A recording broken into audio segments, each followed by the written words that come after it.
Hello students. आज हम video के इस भाग में क्लास 7 के हिंदी व्याकरण में ये समास के आगे के भाग को पढ़ेंगे। देखिए, पीछे हम लोगों ने जाना है समास के बारे में। समास क्या होता है, समास किसे कहते हैं। तो समास दो या दो से अधिक शब्दों को जब हम मिलाकर के एक नया शब्द बनाते हैं तो उसे हम समास कहते हैं। यह प्रक्रिया जो होती है वह समास कहलाती है और उससे जो निर्मित शब्द होता है वह जो है सामासिक पद या समस्त पद कहलाता है। या हम यूँ कह लें कि संक्षिप्तीकरण की प्रक्रिया जो होती है वह समास कहलाती है। तो समास में हम लोग जो है अब समस्त पद, तो समस्त पद यानी सबको मिला करके जब हम एक शब्द बनाते हैं तो उसी को ही हम समस्त पद कहते हैं। सामासिक शब्द कह लें या समस्त पद कह लें। इसके बाद देखिए, तो वो समस्त पद कहलाएंगे। समस्त पद में दो पद होते हैं। पहला पद कौन है? पूर्व पद। पूर्व पद पहला पद पूर्व पद, और दूसरा पद जो है वो उत्तर पद होता है। तो दो पद होते हैं।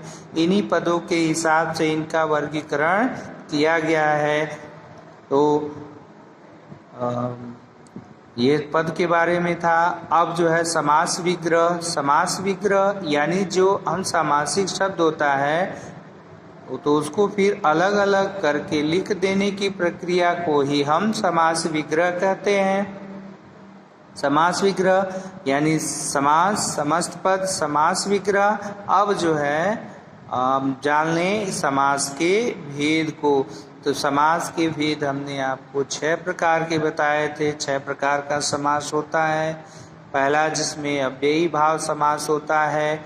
अव्ययी भाव समास क्या होता है भाई? जिसका पूर्व पद अव्यय होता है और जो है कि जब समस्त पद मिलते हैं तो अव्यय का ही कार्य करते हैं, वह अव्ययी भाव समास है। दूसरा हमने बताया था आपको तत्पुरुष समास।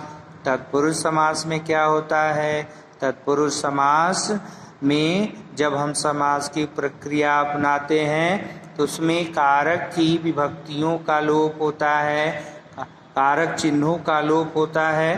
तो वहाँ पर जो है तत्पुरुष समास होता है। इसके बाद इसमें उत्तर पद प्रधान होता है तत्पुरुष समास में।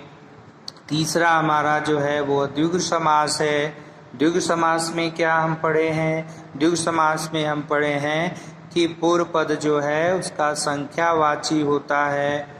पूर्व पद जो है वो संख्यावाची होता है, यानी संख्या को व्यक्त करता है, नंबर्स को बताता है। इसका विग्रह करते समय हम समूह या समाहार शब्द का प्रयोग करते हैं। उसके बाद द्विगु समास। उसके बाद चौथा जो है हमारा द्वंद्व समास है। द्वंद्व समास में क्या है? द्वंद्व समास यानी जिसमें दोनों पद प्रधान होते हैं। द्वंद्व समास में दोनों पद प्रधान होते हैं और पूर्व पद और उत्तर पद दोनों पद प्रधान होते हैं। जैसे हम कह लें उदाहरण उसका माता पिता, भाई बहन, पृथ्वी आकाश, वायु अग्नि, तमाम एग्जाम्पल हैं उसके। इसके समास की प्रक्रिया जब हम अपनाते हैं तो इसमें और, तथा, एवं, या शब्दों का लोप होता है। तो द्वंद्व समास। अब जो है पांचवा हम पढ़ रहे थे कर्मधारय समास। पांचवा कर्मधारय समास, इसी को आज हम लोग पढ़ेंगे। इसमें कर्मधारय समास देखिए, कर्मधारय समास में पूर्व पद तथा उत्तर पद में विशेषण विशेष अथवा उपमान उपमेय का संबंध होता है। अर्थात इसमें पहला पद विशेषण तथा दूसरा पद विशेष होता है। उदाहरण नील कमल, नीला है कमल। जो देखिए इसमें दो बातें ध्यान रखने योग्य होती हैं कर्मधारय समास में कि विशेषण विशेष और उपमान उपमेय का संबंध होता है। पदों में आपस में जो है विशेषण विशेष और उपमान उपमेय। अब विशेषण आप जानते हैं, जो शब्द संज्ञा या सर्वनाम की विशेषता बताते हैं उन्हें हम विशेषण कहते हैं। और वह जिसकी विशेषता बताते हैं उसे हम विशेष कहते हैं। और उपमान उपमेय क्या है भाई? उपमान वो है जिससे तुलना की जाती है, किसी प्रसिद्ध व्यक्ति वस्तु से किसी अन्य व्यक्ति वस्तु की जब तुलना की जाती है तो उसको हम क्या कहते हैं? उपमान कहते हैं। किसको उपमान कहते हैं? जिससे तुलना की जाती है, और जिसकी की जाती है वो क्या होता है? वह उपमेय होता है, उसको हम उपमेय कहते हैं। उदाहरण देखिए, यहाँ पर दिया हुआ है नील कमल, तो नीला है कमल, जो यह विशेषण विशेष्य है। विशेषण विशेष्य देखिए, नीला क्या है? नीला जो है वो विशेषण शब्द है। किसकी विशेषता बता रहा है? कमल की। भाई नीला है कमल, जो कमल क्या है? कमल नीला है। ठीक है, अब कमल की विशेषता नीला बता रहा है कि नीला है, पीला है कि हरा है, कैसा है? तो नीला है, ये उसकी विशेषता है। तो ये विशेषण और ये विशेष। नील कमल, यहाँ पर देखिए दो पद होते हैं, तो पूर्व पद उत्तर पद, तो विशेषण विशेष से होता है, तो विशेषण क्या हो गया? नीला हो गया, और विशेष क्या हो गया? कमल है, क्योंकि कमल की विशेषता नीला है। क्लियर है? चलिए, इसमें नील विशेषण है तथा कमल विशेष्य है, अतः पूर्व पद तथा उत्तर पद में विशेषण विशेष्य का संबंध है। इसमें एक पद उपमान जिसमें उपमा दी जाए तथा दूसरा पद उपमेय जिसकी उपमा दी जाए होता है। उदाहरण देखिए, कर कमल। अब देखिए, पहले में आपने देखा विशेषण विशेष्य को, अब आप देख रहे हैं क्या? उपमेय उपमान उपमेय का संबंध। तो उदाहरण कर कमल, कमल के समान कर। अब देखिए यहाँ पर कर का मतलब हाथ होता है, कर का मतलब हाथ, तो कमल के समान कर। यहाँ कर की उपमा कमल के साथ दी जा रही है। कर की उपमा यानी कर की तुलना किससे की जा रही है? कमल से। एक कर कैसा है यानी हाथ कैसा है? कमल के समान है, कमल के साथ दी जा रही है। अतः पूर्व पद तथा उत्तर पद में उपमान उपमेय का संबंध है। उपमान उपमेय, उपमान यानी जिससे तुलना की जाती है, तो पूर्व पद कमल, और उपमेय का संबंध है यानी कर का। कमल के समान कर, कर उपमेय है और कमल उपमान। अब देखिए यहाँ पर नीचे जो है कर्मधारय समास के कुछ उदाहरण दिए हुए हैं, यहाँ पर से ध्यान से पढ़िए तथा समझिए। देखिए, विशेषण विशेष पहले दिया हुआ है, अधपका आधा है पका जो, नील गगन नीला है गगन जो। पूर्व पद विशेषण है, दूसरा पद जो है उत्तर पद जिसको हम कहते हैं वह विशेष है। तो नील गगन नीला है गगन जो। महाराजा महान है राजा जो। लाल टोपी लाल है टोपी जो। अश्रु गैस अश्रु लाने वाली यानी आंसू लाने वाली गैस, आंसू गैस जिसको बोलते हैं। मालगाड़ी माल लाने वाली गाड़ी। और भी विशेषण विशेष क्या है यहाँ पे जो दिया हुआ है। दुरात्मा बुरी है आत्मा जो है, आत्मा की विशेषता कौन है? बुरी है, अच्छी है, भली है, तो बुरी है, तो दुरात्मा। पीतांबर पीला है अंबर जो। भाई अंबर की विशेषता क्या है कि वह पीला है, वस्त्र जो है क्या है? पीला है। अंबर का मतलब वस्त्र भी होता है, तो पीला है वस्त्र जो। महात्मा महान है आत्मा जो। श्वेतांबर श्वेत है अंबर जो। मधुमक्खी मधु देती है मक्खी जो। पर्णकुटी पर्ण यानी पत्तों से बनी कुटी। तो ये विशेषण विशेष थे। कर्मधारय समास के अंतर्गत हम लोगों ने विशेषण विशेष को जाना। अब उपमान उपमेय यानी अब देखिए नरसिंह, तो सिंह के समान नर, सिंह क्या है? उपमान है। नर क्या है? उपमेय है। घन श्याम घन के समान श्याम सांवला है, किसके समान? घन के समान। क्रोधाग्नि क्रोध रूपी अग्नि, और क्रोध क्या है? क्रोध जो है वह उपमेय है, और अग्नि क्या है? उपमान है। मुख चंद्र चंद्रमा के समान मुख, चंद्रमा के समान मुख, तो मुख क्या है? वह उपमेय है। और मुख की तुलना किससे की जा रही है? मुख की तुलना जो है वह चंद्रमा से की जा रही है। अब देखिए छठा जो है हम वो बहुब्रीहि समास को पढ़ते हैं। बहुब्रीहि समास में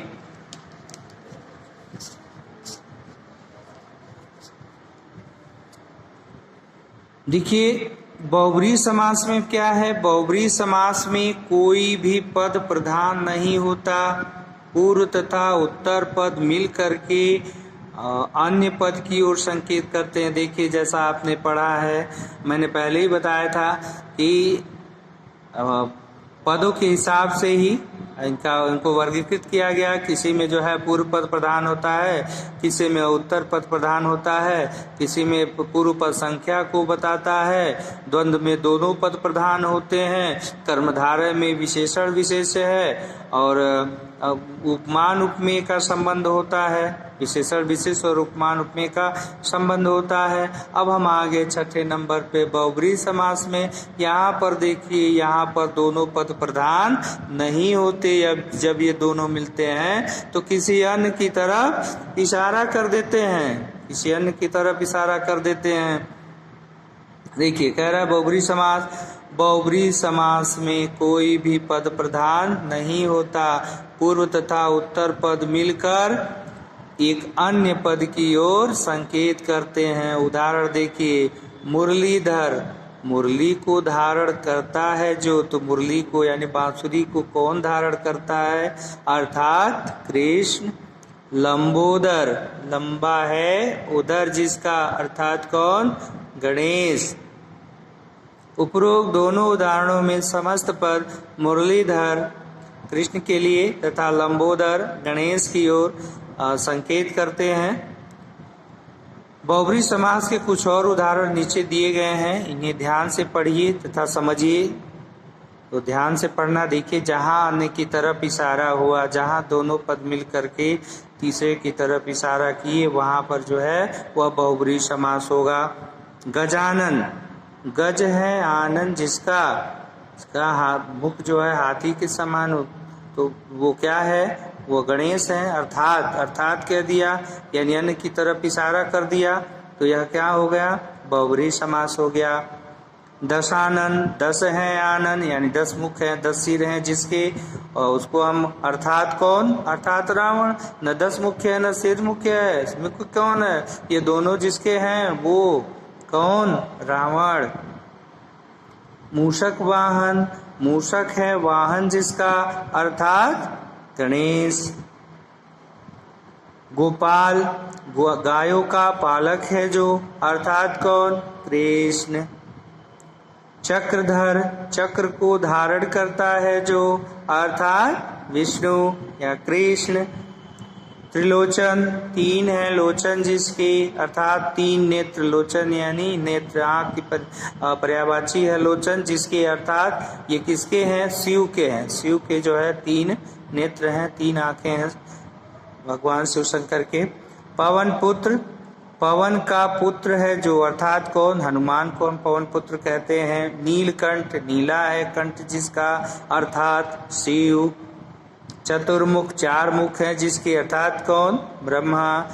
एक दंत, एक है दांत जिसका, अर्थात कौन, गणेश की तरफ इशारा हो रहा है। मयूर वाहन, मयूर है वाहन जिसका, अर्थात कौन, कार्तिकेय।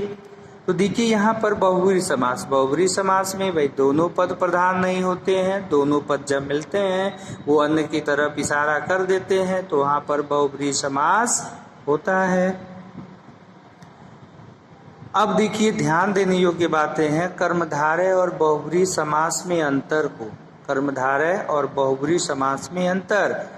एक कर्मधारय समास के दोनों पदों में विशेषण विशेष और उपमेय उपमान का संबंध होता है, और बहुब्रीहि समास में दोनों पद मिलकर किसी तीसरे पद की विशेषता प्रकट करते हैं।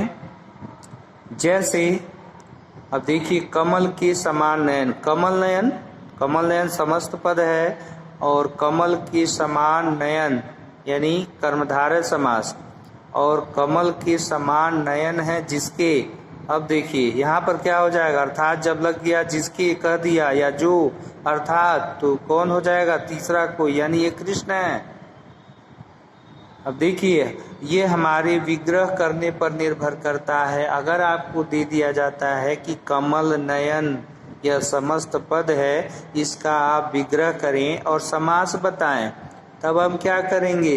देखिए, कमल नयन, यदि उसका विग्रह हम ऐसा करके कहते हैं कि कमल के समान नयन, यह विग्रह करते हैं, तो हम ऐसा ध्यान रखेंगे तो हम कर्मधारय लिखेंगे। क्लियर है? उसके बाद अगर हम विग्रह ऐसे कर देते हैं कि कमल के समान नयन है जिसके, जब जिसके कह दिए या अर्थात कह दिए, तब तो जो है वो तीसरा यानी बहुब्रीहि समास। तो हम हमेशा ध्यान रखेंगे कि हमारे विग्रह करने पर निर्भर होता है कि हम कहाँ तक विग्रह कर रहे हैं। समस्त पद का कर्मधारय तक कर रहे हैं कि बहुब्रीहि तक कर दे रहे हैं। यानी विग्रह हमारा जैसे ही अन्य की तरफ इशारा करेगा तो वहां पर जो है वो बहुब्रीहि समास हो जाएगा। और अगर जो है तुलनात्मक कर रहा है तो वह कर्मधारय हो जाएगा, यानी तुलना। ठीक है? उपमान उपमेय का अगर संबंध है तो कर्मधारय समास हो जाएगा। तो यह हमारे विग्रह करने पर निर्भर करता है।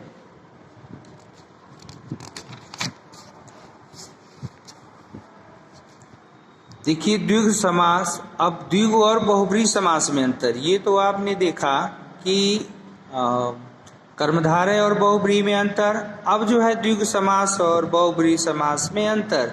देखिए, द्विगु समास का, जैसा कि हम लोग पहले से जानते हैं कि द्विगु समास का पहला पद संख्या वाची होता है, नंबर्स को व्यक्त करता है, बताता है, संख्या को बताता है, तथा पहला पद दूसरे की संख्या बताता है। जबकि बहुब्रीहि समास में कई बार पहला पद संख्यावाचक होता है जो दूसरे पद से मिल करके किसी तीसरे की तरफ इशारा करता है। देखिए, द्विगु का तो पहला पद संख्यावाची होता है और वो क्या करता है? दूसरे पद की संख्या को, समूह को बताता है। बहुब्रीहि समास में भी पहला पद संख्यावाची होता है, हो सकता है, लेकिन जब वो दूसरा पद मिलता है उससे तो वो क्या करता है? वह तीसरे की तरफ इशारा कर देता है, और जब वही तीसरे की तरफ इशारा हुआ तो वहां पर जो हमारा बहुब्रीहि समास हो जाएगा। तो ये अंतर है। देखिए, तिरंगा, तीन रंगों का समाहार, तो यहाँ पर तो द्विगु है, लेकिन जब हम कहेंगे तीन रंग हैं जिसमें, अब जिसमें यानी किसमें, अर्थात किसमें है? भारतीय राष्ट्र ध्वज में, तिरंगे में हमारे तीन रंग हैं, क्यों ही यहाँ पर जो है वो बहुब्रीहि समास हो जाएगा। तो सो स्टूडेंट, आज जो है आपका ये समास समाप्त हुआ। उम्मीद है आपको समझ में आया होगा। तो स्टूडेंट, आज के वीडियो में इतना ही। Take care, bye bye.